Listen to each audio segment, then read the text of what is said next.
Hello friends. I hope आप सब good and well होंगे। तो आप सबको पता है कि जूनियर अकाउंटेंट जो है आपका रिजल्ट आ चुका है अभी तक। एज स्टेनोग्राफर और जो बाकी अदर एग्ज़ाम की पोस्ट थी उनका रिजल्ट अभी बाकी है ना। और आपको पता है कि जैसे अकाउंटेंट का जो रिजल्ट आया है उसमें जैसे मतलब जो एक रिजल्ट जो अनाउंस किया गया है वो एक तरीके से स्कैन करके अपलोड नहीं किया गया है डायरेक्टली, मतलब फ़ोन से उसको कैप्चर करके और फिर अपलोड किया गया है। तो हम आशा यही करेंगे कि हमारे जूनियर असिस्टेंट का जो एग्ज़ाम है उसका रिज़ल्ट इस तरीके से नहीं निकाला जाए। हम ये सोच के चलते हैं कि अगर थोड़ा उसका टाइम अगर ले मतलब रिज़ल्ट निकालने में, लेकिन जो रिज़ल्ट निकाले वो हमारा ऐसे निकाले कि हमें मार्क्स वगैरह सारा बता के और फिर उसके अकॉर्डिंग ही रिज़ल्ट निकाले, ताकि ये हमारे लिए हेल्पफुल रहेगा। जल्दबाजी में जो रिज़ल्ट निकलता है वो ऐसे ही निकलता है, क्योंकि जो आपको पता है ट्विटर पे वगैरह आप अगर कुछ ट्वीट वगैरह करते हो तो उसमें जो वहाँ पे काम करने वाले हैं या फिर रिजल्ट अनाउंस करने वाले हैं तो उनको भी लगता है कि वो जल्दबाजी में रिजल्ट अनाउंस करेंगे फिर वो।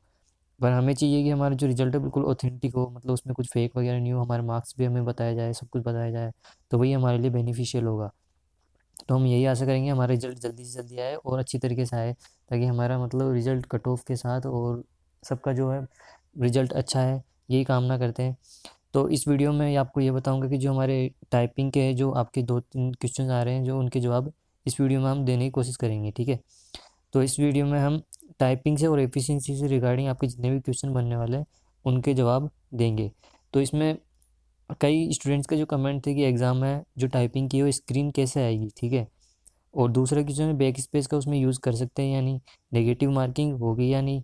और इसके अलावा और भी कई क्वेश्चन है इस वीडियो में आपको उसके जवाब दे के बताऊँगा, ठीक है, अच्छी तरीके से। तो पहले ये है कि इसमें आपके एग्ज़ाम में स्क्रीन कैसे आती है।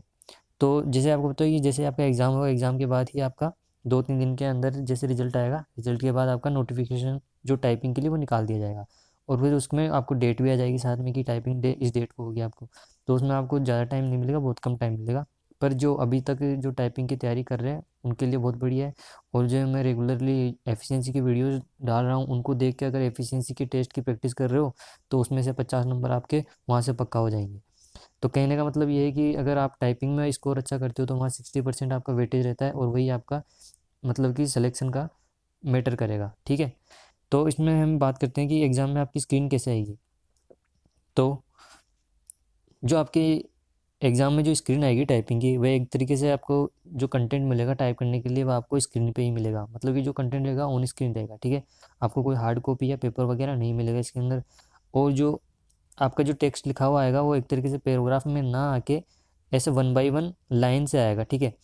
जैसे कि ये कोई बॉक्स बना हुआ है, ठीक है, इसके अंदर कुछ टेक्स्ट लिखा हुआ है, the road is one of the great fundamental institution of making, ऐसे कुछ लिखा हुआ है, ठीक है। तो आप जैसे जैसे एक नीचे बॉक्स दिया आएगा, ठीक है, अब यहाँ पे इसमें टाइप करना होता है। तो आप जैसे जैसे टाइप करोगे वैसे वैसे आपकी लाइन आगे बढ़ती जाएगी, ठीक है। तो इस बॉक्स में आपकी लाइन है ना, जो टाइप जैसे आप टाइप करोगे तो टाइपिंग आपकी चलेगी, लाइन बाय लाइन चलेगी, ठीक है। आपको पैराग्राफ न देके आपके लाइन बाय लाइन चलेगी, ठीक है। जैसे जैसे आप टाइप करते जाओगे वैसे वैसे आपकी आगे नेक्स्ट बढ़ती जाएगी। तो इस तरीके से आपके ऑन स्क्रीन आएगी, आपको पूरा पैराग्राफ न देके लाइन बाय लाइन कॉन्सेप्ट रहेगा आपका, ठीक है। अच्छी तरह समझ में आ गया होगा आपको। और इसमें क्या है कि अगर अगर आप गिवन टाइम में टाइपिंग अपनी कंप्लीट कर देते हो, ठीक है, तो यहाँ आपके राइट साइड में आपको एरो कीज़ होती है। एरो कीज़ पता है आपको, जैसे कीबोर्ड में आपकी एरो कीज़ आती है, ठीक है, up down left and right, ठीक है, ये कीज़ आती है, ठीक है। तो होता ये है कि जब आप गिवन टाइम में अपनी टाइपिंग कंप्लीट कर लोगे, ठीक है, तो इस इन एरो कीज़ का यूज़ करके मान लो आपने कोई हार्ड वर्ड स्किप किया है, छोड़ा है, ठीक है, तो इन एरो कीज़ की मदद से आप वहाँ तक पहुँच सकते हो और अपना टेक्स्ट जो भी आपने छोड़ा है वो कंप्लीट कर सकते हो, ठीक है। तो ये तो उनके लिए जो मतलब कि गिवन टाइम में अच्छी तरीके से या फिर टाइपिंग टेक्स्ट की प्रैक्टिस कर रहे हो उनके लिए, ठीक है, जो मतलब गिवन टाइम में कंप्लीट कर लेते हैं तो वो एरो कीज़ की हेल्प करके और वहाँ मतलब ऊपर जाके आपको, क्योंकि पैराग्राफ तो मिलेगा नहीं, आप ऊपर एरो कीज़ का यूज़ करके ऊपर तक जाके आराम से उस टेक्स्ट को लिख सकते हो, अगर जो हार्ड वर्ड आपने स्किप किया है उसको, ठीक है। उसके बाद क्या है कि आज जैसे आप हार्ड वर्ड स्किप करोगे तो उसका भी मैं बताऊंगा कि आपके उसके नंबर कटेंगे या नहीं कटेंगे। आज जैसे कोई हार्ड वर्ड आ जाता है, जैसे हिंदी में मान लो जैसे सर्वव्यापी ऐसे कुछ हार्ड वर्ड ऐसे कुछ भी आ गया, ठीक है, आपको लगता है कि मतलब आपको स्किप करना है और नेक्स्ट वर्ड पे जाना है, तो आप स्किप करके दूसरे वर्ड पे चले जाओगे तो उसके नंबर आपके कटेंगे ही नहीं। ये मैं इसके आगे बताऊँगा, ठीक है आपको। इसमें नेक्स्ट इसमें बात करते हैं हिंदी की टाइपिंग कैसे होगी। तो जैसा इंग्लिश का फॉर्मेट था वैसे हिंदी का होगा, ठीक है। तो इसमें हिंदी वाले में क्या होगा, सेम वही बॉक्स होगा, ठीक है, और वैसे जैसे इसमें लाइन लिखी हुई है वैसे हिंदी वाली लाइन लिखी होगी और नेक्स्ट बॉक्स आपके इसके नीचे ही होगा, उसमें आपको टाइप करना रहेगा, ठीक है। सेम वही रहेगा, यहाँ पे भी आपको हिंदी के लिए वही एरो कीज आएगी, ठीक है। सेम प्रोसेस रहेगा। आगे मैं आपको बता दूंगा कि एग्ज़ाम की स्क्रीन कैसे आएगी। इससे पहले मैंने आपको एक मॉक टेस्ट का लिंक दिया था, अगर उस पर आप अगर थोड़ी प्रैक्टिस कर रहे हो तो वो भी बेटर रहेगा। उसमें आपको सारा मतलब कि जो भी एग्ज़ाम की स्क्रीन ऑन द स्क्रीन रहती है, मैंने पूरा बता दिया था एक बार पूरा वीडियो में पिछले, ठीक है। इस बार और बता देता हूँ अच्छे से, और मॉक टेस्ट का लिंक भी मैं एक बार और दे दूँगा, आपको अच्छे से समझ में आ जाएगा, ठीक है। तो इस तरीके से आपका फॉर्मेट रहेगा। तो इस तरीके से आपको टाइप करना रहता है और लाइन बाई लाइन चलेगी, ठीक है। पैराग्राफ में ना आके आपके पास लाइन लाइन जैसे जैसे आप नेक्स्ट टाइप करते जाओगे लाइन आगे बढ़ती जाएगी, वैसे वैसे आपका टाइप होता जाएगा, ठीक है। नेक्स्ट में हम बात करते हैं एग्ज़ाम सेंटर पे आपकी टाइप की स्क्रीन कैसे आएगी, ठीक है। ये आप देख लो अच्छी तरीके से। पहले मैंने अपने जो मॉक टेस्ट लिंक दिया था मैंने, सेम वही स्क्रीन है। और पहली स्क्रीन में आपके क्या होगा, जैसे एग्ज़ाम स्टार्ट होगा आपके यहाँ पे लॉगिन डिटेल्स वगैरह सारी आ जाएगी, ठीक है। नीचे कीबोर्ड आ जाएगा, ये कीबोर्ड डेवलिस 10 कीबोर्ड है, ठीक है, हिंदी वाला फॉर्मेट का फ़ॉन्ट का। और उसके बाद जो है नेक्स्ट स्क्रीन आपकी दी हुई है, इस तरीके से आपकी टाइपिंग आएगी। यहाँ पे आप देख रहे हो जो ऊपर वाला जो बॉक्स है उसमें आपका जो पैराग्राफ जो भी आपको टाइप करना है वो कंटेंट मिलेगा। नीचे की आपके पैराग्राफ में आपको यहाँ पे टाइप करना होता है। और जैसे मैंने आपको बताया यहाँ पे राइट साइड में आपकी जो है एरो कीज आ जाएगी। Arrow keys in the sense जब आप टाइपिंग कर रहे हो, ठीक है। इसको एक बार मैं अच्छी बड़ी स्क्रीन पे आपको बता देता हूँ, आपको अगर यहाँ नहीं दिख रहा हो तो। यहाँ देखिए फ्रेंड्स, यहाँ पे जो एरो कीज़ है, ठीक है, इनका यूज़ क्या है, जैसे कि आप कोई एडवांस है जो मतलब कि टाइपिंग में अच्छे मतलब जो गिवन टाइम में आपकी टाइपिंग कंप्लीट कर लेते हो, ठीक है। और आप बीच में कुछ वर्ड्स गलत कर देते हो, ठीक है, या फिर स्किप कर देते हो, तो इन एरो कीज़ की सहायता से आप ऊपर जाके उस टेक्स्ट को वापस एडिट कर सकते हो या फिर उसको वापस टाइप कर सकते हो, उसका आपको कोई भी नंबर नहीं कटेगा, ठीक है। और ऐसा है कि जैसे आप कोई वर्ड स्किप कर रहे हो, ठीक है, जैसे आपको कोई हार्ड वर्ड मिल गया उसको स्किप करोगे तो उसके नंबर आपके नहीं कटेंगे, मतलब कि आपके इसमें नेगेटिव मार्किंग नहीं मिलेगी आपको, ठीक है। जैसे कोई आप हार्ड वर्ड आ गया, हिंदी में आ गया या फिर इंग्लिश में आ गया, आप उसको स्किप करके दूसरे वर्ड पे चले जाओगे, मान लो, या फिर आपके कोई एक वर्ड दो वर्ड एक साथ मतलब कि हार्ड आ गए, ठीक है, आप उन दोनों को स्किप करके और आगे बढ़ जाओगे तो उसका कोई नंबर आपका कटेगा नहीं।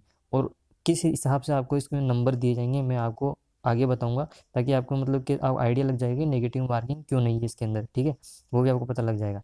तो इन एरो कीज का यही यूज़ है।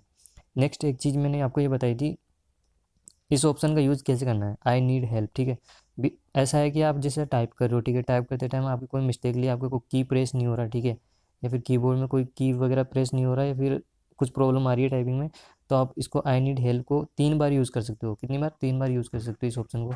3 बार यूज़ करोगे मतलब कि 1 मिनट के लिए आपकी टाइपिंग वहीं पे पॉज हो जाएगी, और टाइम जो आपका यहाँ टाइपिंग टाइम दिया है टाइपिंग का, जो स्टार्ट होता है वहाँ से एंड तक, तो वहाँ पे इसकी मतलब रुक जाएगा। और जैसे ही आप मतलब टीचर वगैरह को फिर वहाँ पे एग्जामिनर उसको बुला के आप जो भी प्रॉब्लम वो सोल्व करते हो, फिर आपका टाइम टाइम 1 मिनट बाद वापस रेगुलर हो जाता है, ठीक है। और यहाँ पे आपका दिया हुआ रहता है मतलब हिंदी अभी टाइपिंग कौन सी चल रही है, हिंदी की चल रही है, इंग्लिश की चल रही है, यहाँ पे आपकी फ़ोटो आ जाएगी, यहाँ पे रोल नंबर और नेम वगैरह आ जाएगा, ठीक है। ऊपर आपकी हेडिंग रहती है राजस्थान विद्युत उत्पादन निगम लिमिटेड, और किसकी टाइपिंग है, जूनियर असिस्टेंट की, तो वो आपको दिया हुआ है, ठीक है। तो इस तरीके से आपकी टाइपिंग रहेगी, फर्स्ट में आपकी हिंदी में रहेगी, ठीक है, और हिंदी की एफिशिएंसी टेस्ट होगी, फिर आपकी इंग्लिश की टाइपिंग होगी, फिर इंग्लिश की एफिशिएंसी होगी। तो इस तरीके से सीरीज वाइज आपका होगा, ठीक है। ये आपको अच्छी तरह से समझ में आ चुका होगा। नेक्स्ट मैं बात करता हूँ इसमें कुछ 2-3 क्वेश्चन और है जो मैंने लिए। पहला है कि बैक स्पेस अलाउ होगा या नहीं, तो इसमें बिल्कुल भी अलाउ है, बैक स्पेस आप यूज़ कर सकते हो, कोई दिक्कत नहीं है। मान लो कोई आपने टेक्स्ट गलत कर दिया, ठीक है, तो उसको बैक स्पेस आपको यूज़ कर सकते हो आप। पर यह है कि बैक स्पेस आप इसमें सिर्फ 3 बार यूज़ कर सकते हो, ठीक है। गिवन टाइपिंग में आपको सिर्फ जैसे हिंदी की टाइपिंग करोगे उसमें 3 बार यूज़ कर सकते हो, ठीक है। हिंदी के बाद आप इंग्लिश की टाइपिंग होगी तो इंग्लिश में आप 3 बार यूज़ कर सकते हो। पर मेरा कहना है कि आप बैक स्पेस को बहुत कमाल मतलब कि यूज़ करो, क्योंकि आपकी जितना बैक स्पेस कम यूज़ करोगे उतनी टाइपिंग आपकी एक्यूरेसी बनेगी, उस हिसाब से आपकी टाइपिंग सही होगी, ठीक है। नेक्स्ट में क्या है, एरो कीज यूज़ कर सकते हैं, तो एरो कीज़ का मैंने आपको बता दिया, एरो कीज़ का यूज़ कहाँ है, एरो कीज़ आप डेफिनेटली यूज़ कर सकते हो, कोई डाउट नहीं है, ठीक है। जैसे आपकी टाइपिंग कंप्लीट होती है, एरो कीज़ की मदद से आप ऊपर जाके हार्ड वर्क जो आपने स्किप किया है उसको यूज़ करके आप वापस टाइप कर सकते हो, तो ये बेनिफिशियल है आपके, तो ठीक है। उसके बाद है नेगेटिव मार्किंग होगी या नहीं, तो नेगेटिव मार्किंग इसमें बिल्कुल भी नहीं होगी। कैसे नहीं होगी? सपोज आउट आपने कोई वर्ड टाइप कर रहे हो, ठीक है, वर्ड टाइप करते करते जैसे कि आपके ये जो 2 वर्ड मैंने बता दिया अनुशासन, ठीक है, ऐसे कोई है, आपने स्किप कर दिए। स्किप करने का मतलब कि आपके नेगेटिव वर्ड, आप इसको वर्ड को छोड़ के आप आगे वाले वर्ड पे चले गए, क्योंकि आपने वर्ड गलत तो किया नहीं, क्योंकि स्किप किया है उसको, तो आगे बढ़ गए, तो इसके नंबर आपको कटेंगे नहीं। अब मैं बताता हूँ आपको नंबर किस अकॉर्डिंग मिलेंगे।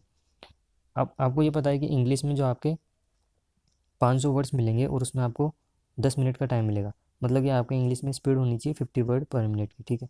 और हिंदी में क्या है, 400 वर्ड्स मिलेंगे और उसके लिए आपको 10 मिनट देगा, मतलब कि हिंदी में आपकी टाइपिंग होनी चाहिए 40 वर्ड्स पर मिनट। पर जो आपके जो दिया हुआ है, क्योंकि 500 वर्ड्स आएंगे आपको इंग्लिश में, ठीक है, जो पैराग्राफ ना आके लाइन बाय लाइन आएगा, ठीक है। और वैसे सेम आएगा हिंदी में, 400 वर्ड्स आएंगे जो पैराग्राफ ना आके लाइन बाय लाइन आएगी, ठीक है। मैंने बता दिया आपको। तो उसमें क्या है कि आप, अब जैसे आपके 500 वर्ड्स है, ठीक है, उसमें आपको दिया टाइप 10 मिनट्स, ठीक है। तो 25 नंबर आपको कैसे मिलेंगे, 100 वर्ड आप यहाँ पे करोगे ना आप, तो इंग्लिश में आपको 5 नंबर मिलेंगे, ठीक है। वैसे 500 वर्ड करेंगे तो 25 नंबर आपकी इंग्लिश की टाइपिंग है हो जाएंगे, ठीक है। तो इसी तरीके से आपका हिंदी का है, ठीक है। हिंदी में आपको 8 नंबर मिलेंगे, वहाँ पे आपको 5 नंबर ऐसे कुछ मिलता है, ठीक है। तो इस तरीके से आपका नंबर के अकॉर्डिंग डिवाइड होगा। तो आप अगर स्किप भी करते हो तो कोई दिक्कत नहीं होगी, आप अगर बाद में एरो कीज का यूज़ करके आप अगर वर्ड को एडिट करते हो या लिखते हो तो कोई दिक्कत नहीं होगी, आप अच्छी तरीके से कर सकते हो। नेक्स्ट इसमें क्या है, एफिशिएंसी का है। तो एफिशिएंसी में ऐसा है, एफिशिएंसी के में आपको हिंदी में आपको एफिशिएंसी का टेस्ट आएगा जो 25 नंबर का आएगा, ठीक है, और इंग्लिश में भी 25 नंबर का आएगा।